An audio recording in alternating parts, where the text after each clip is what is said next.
বড়টাও দিতে আমার বড়াই দেখুন না এটা দেখবি আমি মোড়া কাম করুন না কিছু না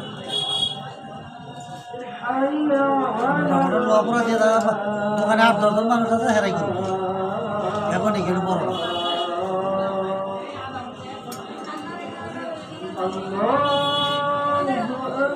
আমি ওই রংপুর গেছিলাম ওই মসজিদ গেছিলাম ডাক্তার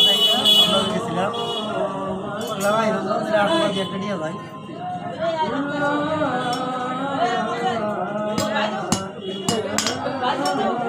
মোটামুটি আইনা আমার বারো হয়েছে আমার সুবিধা আছে কাশি পড়া দিয়ে টান লাগে আবার ওই যে ভেজা করা ধাক্কা দেন না কাশি চাম্পার তো ভেজা দেয় মোটামুটি আইনা আমার আরাম হয়েছে কাশি টাশি চাম্পার দিয়ে